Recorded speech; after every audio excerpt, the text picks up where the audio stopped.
আজকে right form ভার্বের এমন 6টা রুলস দিব আপনি এসএসসি এইচএসসি যে কোনো কম্পিটিটিভ এক্সামে রাইট ফর্ম ভার্বের ফুল মার্কস পাবেন। তো চলেন দেরি না করে রুলসগুলো দেখে নিই। জি, আজকে আপনার খবর হচ্ছে right form verb, right form of. আচ্ছা, এখন যে কোনো বিষয়ে আলোচনার আগে আমাদের উচিত ওই মানে জিনিসটা কি দ্বারা প্রশ্ন করে জিনিসটা যদি মেন থিমটা আপনি জানেন তাহলে জিনিসটা আসলে সহজ হয়। তো রাইট ফর্ম অফ ভার্ব আসলে মানেটা কি? রাইট ফর্ম অফ ভার্ব মানে হচ্ছে যে সঠিক রূপের ভার্ব, মানে সঠিক রূপের ভার্ব। আপনি যখন একটা ভার্ব বসাবেন ওই ভার্বটা কি ঠিক না বেঠিক ওইটা আইডেন্টিফাই করা হয়। রাইট ফর্ম ভার্ব মানে হচ্ছে সঠিক রূপের ভার্ব। তো সঠিক রূপে ভার্ব দেখো, তো এমন 6টা রুলস দেখাবো। এই 6টা রুলস জানলে আপনি যে কোনো কম্পিটিটিভ এক্সামে এসএসসি এইচএসসি যে কোনো এক্সামে বসেন আপনি এই 6টা রুলস যদি আপনি পুঙ্খানুপুঙ্খ ভাবে অ্যাপ্লাই করতে পারেন তাহলে ফুল মার্কস পাবেন। তো সেটা দেখেন, এক নাম্বার রুলস এক নাম্বার রুলস যদি দিই মানে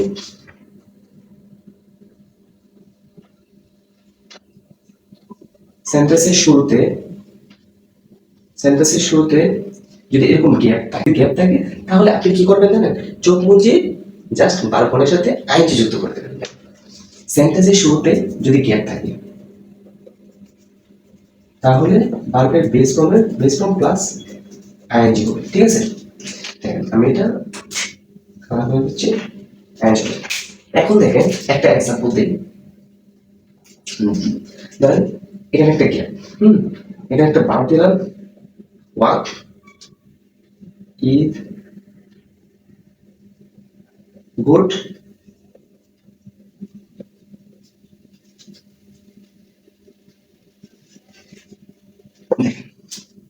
কি বলছে?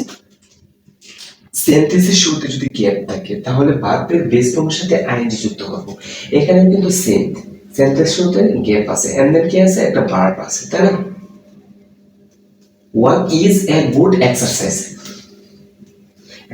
তো দেখেন আমি কি বলছি যে চোখ বুঝে আপনি ভার্বের সাথে আইএনজি যুক্ত করে যাবেন। এখানে ওয়াক আছে,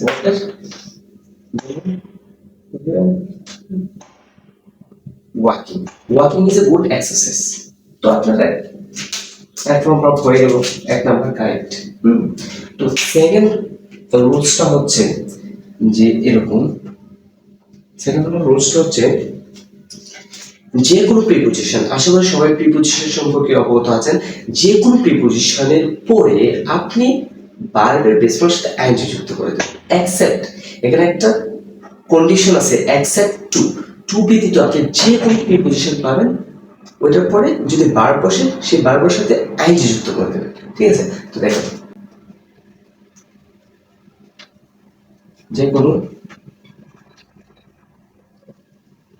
প্রিপোজিশন পর প্রিপোজিশনের পর ভার্বের base form plus ING without problem. তো যে কোনো প্রিপোজিশনের পর ভার্বের বেস ফর্মের সাথে আইএনজি এক্সেপ্ট কি টু ব্যতীত যে কোনো প্রিপোজিশনের পর ভার্বের সাথে আইএনজি যুক্ত করতে হয়। তো দেখেন একটা যে এক্সাম্পল দেয় তাহলে বিষয়টা আসলে ক্লিয়ার হয়। যে দেখ, যদি একটা এক্সাম্পল দেয় তাহলে বিষয়টা ক্লিয়ার হয়। he went to Dhaka. He went to Dhaka for, এখানে একটা গ্যাপ দিলাম এন্ড দিলাম চার্জ, একটা ভার্ব চার্জ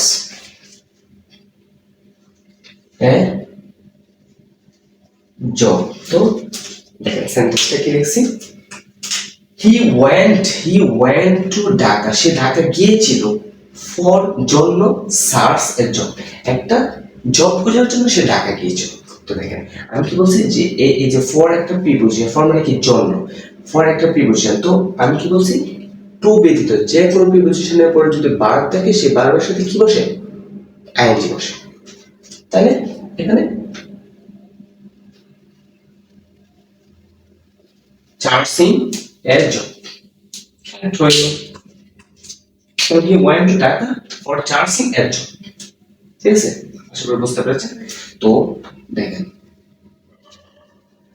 মার্কিংটা করে নিচ্ছি এটা হচ্ছে 1 নাম্বার রুলস, এটা হচ্ছে 2 নাম্বার, এটা হচ্ছে 3 নাম্বার, তাই না? এরকম 6টা রুলস দেব। 3 নাম্বারটা হচ্ছে যে কোনো যে কোনো সিম্পল সিম্পল যে কোনো সিম্পল সেন্টেন্স এ একটি finite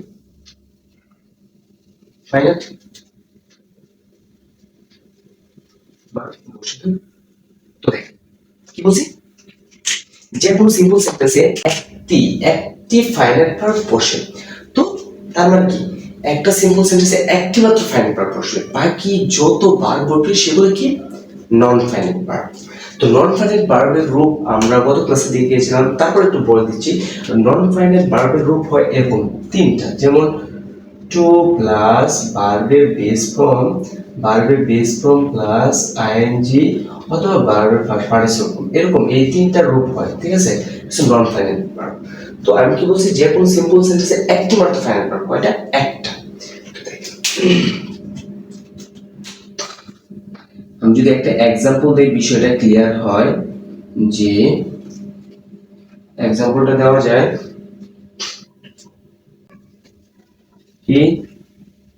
he study hard, get a plus। তো দেখেন এই বলছি যে একটা সিম্পল সেন্স একটা মাত্র ফাইন্ড আউট করবে।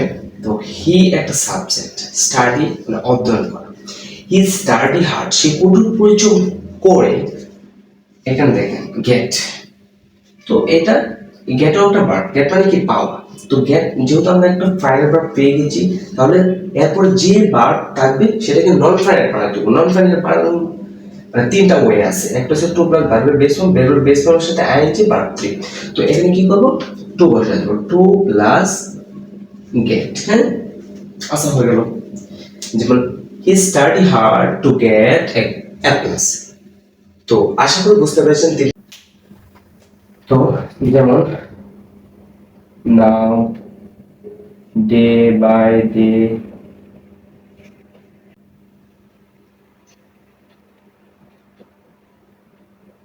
দিস মেন্ট, এগুলো কিছু ওয়ার্ড আছে। তো এই ওয়ার্ডগুলো যদি থাকে তাহলে হচ্ছে কন্টিনিউয়াস টেন্স রিপ্রেজেন্ট করে। তো একটা এক্সাম্পল থেকে বিষয়টা ক্লিয়ার হবে। দ্য ওমেন অফ বিডি, মানে বাংলাদেশ। হ্যাঁ, তো এখানে গেট দিলাম,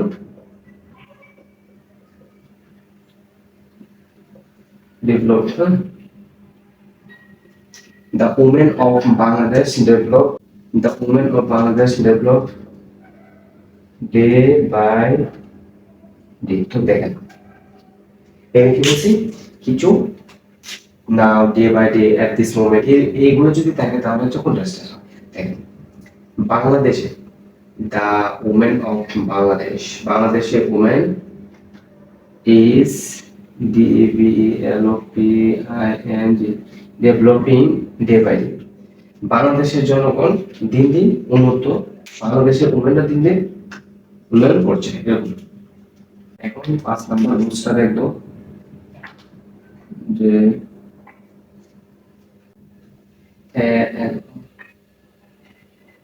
অলরেডি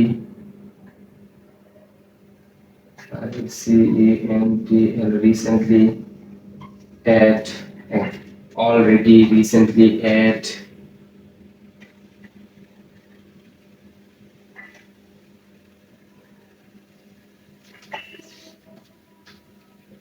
get FABIND having। তো দেখেন এরকম কিছু ওয়ার্ড আছে যেগুলো যদি থাকে তাহলে হচ্ছে প্রেজেন্ট পারফেক্ট টেন্স রিপ্রেজেন্ট করে।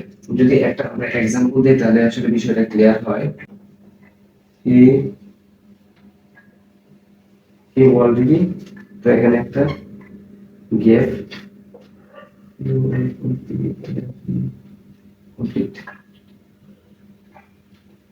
completed his।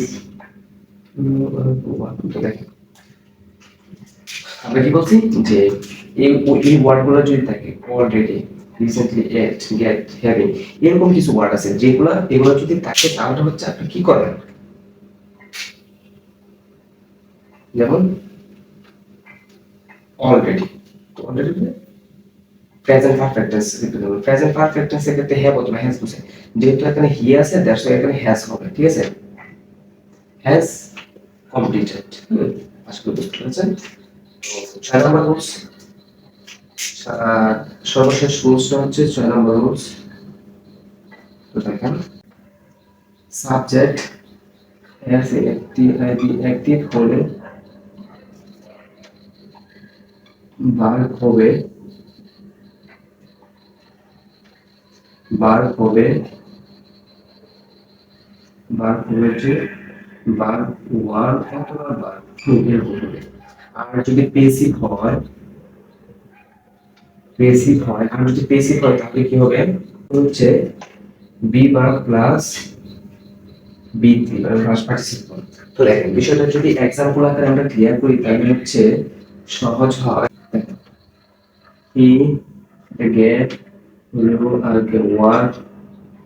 Work he work all day.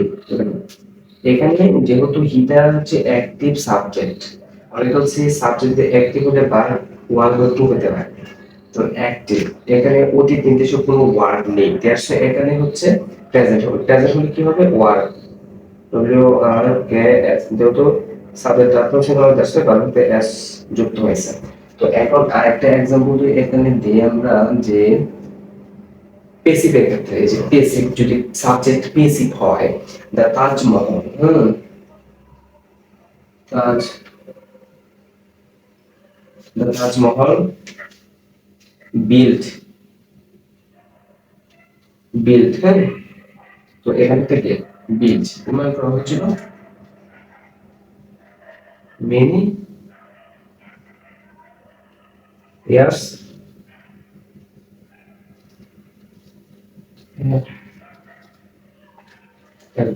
Many years. তো দেখেন তাজমহল, তাজমহল হচ্ছে একটা পেসিভ সাবজেক্ট যেটা নিজে নিজে কিন্তু নির্মাণ হতে পারে না।